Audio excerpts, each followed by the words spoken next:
Welcome to Stats Madness. Joining me today is Frank Hardy, our tactical expert. Manchester United edged out Brentford 2-1. With this, United stands fourth on 58 points, while Brentford is ninth with 48. Let's start with how United secured those crucial goals. So, United's victory was pivotal for their standings. But what did the underlying stats tell us? The 2-1 scoreline only scratches the surface. United, despite 45% possession, excelled with 6 shots on target to Brentford's 4. They missed just one big chance compared to Brentford's 2. Their creative edge was clear with 3 big chances created against Brentford's 2, showcasing tactical sharpness despite less ball control. Frank, you mentioned United's tactical sharpness. How did they perform across key categories? Manchester United excelled defensively with a 70.3 defensive solidity compared to Brentford's 37.5, a 30% edge. In attack, they had a 4% superiority with 58.1 over Brentford's 53.1. However, Brentford controlled possession at 63.1 to United's 53.3. United's strategy relied on absorbing pressure and counterpunching effectively, winning the attack and defence battles. So, Frank, with United's strategic counterpunching, how did that translate into specific tactical advantages over Brentford? Well, Jamie, in defence, Manchester United had a clear edge with 30 tackles versus Brentford's 8. In attack, Brentford led by hitting the woodwork once, while United didn't manage any. United's focus was more on blocking, leading 4-0. Interesting, because Brentford seemed more aggressive, especially with shots inside the box. How did that factor in? Exactly, Jamie. Brentford led that category 9-7. However, United's direct play style, with 53 long passes out of 403 total, allowed them to absorb pressure and counter effectively. This tactical approach balanced Brentford's aggressive play. With United's tactical edge understood, let's look at momentum shifts. How did each team control key intervals? Jamie, Manchester United struck early in the 0-15 interval with Casemiro's header, setting a strong pace with 65.8% possession. They then scored again in the 30-45 window through Benjamin Sesko. Despite Brentford's higher possession, Brentford excelled in the 75-90 interval, dominating with 12 total crosses compared to United's 2. Their surge in successful passes, 104 to United's 49, highlighted their late-game dominance. However, United's early goals were decisive for their overall control. After dissecting key momentum shifts, let's compare Manchester United's performance today versus their season averages. How did they fare? Jamie, Manchester United achieved 5 saves, exceeding their season average of 2.3, showing a defensive uptick. However, they hit the woodwork 0 times today, below their average of 0.9, indicating a decline in precision. Impressively, they made 30 tackles, significantly surpassing their season average of 18.09, showcasing aggressive ball retrieval. Manchester United's defensive surge was notable, but how does their league standing reflect their identity this season? Jamie, Manchester United is a league standout in shots on target, hitting 6 today and averaging 5.7 this season, well above the league norm of 4.15. This confirms their elite status. Wait, really? And their performance in other areas? Any surprising trends? Interestingly, they showed an atypical strength in saves with 5 today, despite being in the bottom 5% season-wide. Their average is just 2.3, below the league average of 2.76. Given Manchester United's elite shot-on-target stats, how do they compare against their top 6 peers overall?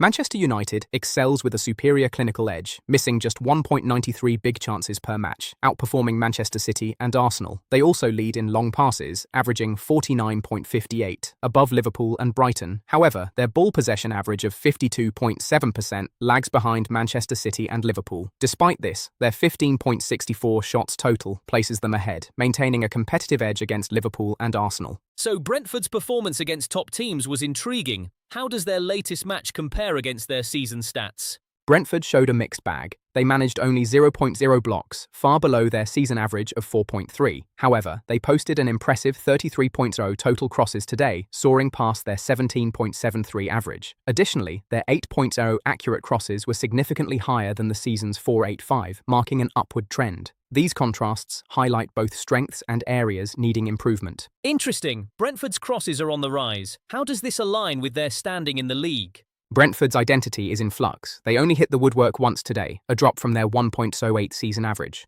Despite this, they're still well above the league average of 0.71. And that held up? What about their chances created? They created just 2 big chances, below their 3.19 average, but still better than the league's 2.27. An area showing steady improvement, Frank Onyeka remains a key figure in their creative play.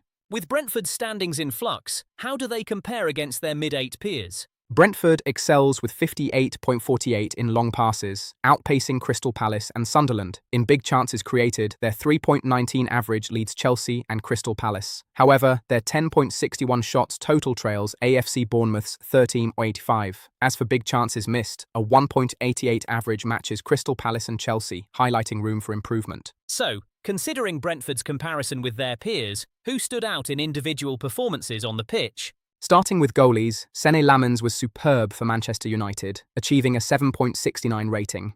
In defence, Harry Maguire excelled with a 7.88. Midfield dominance came from Casemiro, who had an impressive 8.51. In attack, Bruno Fernandes shone with a 7.8, while Benjamin Sesko gave a solid showing at 7.34. These ratings highlight Manchester United's tactical strength across the board. Speaking of standout performances, how did Casemiro's latest game stack up against his season averages? Casemiro was sharp in rating, recording 8.5, above their typical 7.2 output. He delivered a masterclass in tackles, registering 11.0, well above their 3.1 seasonal average. Clearances also impressed, with 9.0 compared to a 2.7 average. However, an off day in shots blocked with 0.0, significantly below his 1.4 seasonal standard. Overall, a mixed bag performance. So, Casemiro's recent game had its highs and lows. How does he stack up as a centre-back in the league overall? Casemiro shines, especially in tackles. He ranks in the top 2% among centre-backs, with 11 tackles per match. Compare that to the league average of 1.96, and it's clear he's a standout. His season average of 3.15 further emphasises his defensive prowess. Against competitors like James Garner and Rodri, Casemiro's tackling is unrivaled and a key element of his game. This elite performance sets him apart in the league. Casemiro's tackling prowess is impressive, but how does he fare in other key areas against his peers? Casemiro excels with a tackles average of 3.15, surpassing James Garner's 2.3. However, he lags in clearances, averaging 2.72, while Gabriel Magalhaes hits 3.88. In aerials 1 percentage, Casemiro's 48.4% falls short compared to Marc Guehi's 57.9%.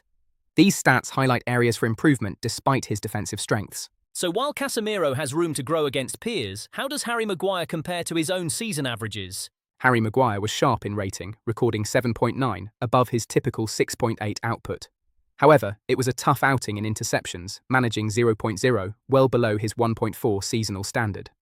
Similarly, shots blocked were also at 0.0, underperforming his 1.0 season norm. On a brighter note, he excelled in clearances, registering 9.0, significantly above his 4.8 season average. With Maguire's clearances up, how does he rank in aerials 1 compared to the league? Harry Maguire stands out as elite in aerials 1 percentage, ranking in the top 2% among centre-backs. His match display hit 80%, significantly above the league average of 53.5%. Even more impressive, his season average is 68.3%, showing consistent superiority. This performance places him as a standout in aerial duels, showcasing his dominance in this crucial defensive metric. Considering Bruno Fernandes' league standing, how did his recent performance stack up against his season average? Bruno Fernandes maintained a solid rating of 7.8, aligning perfectly with his 7.8 season average. However, he struggled in key areas.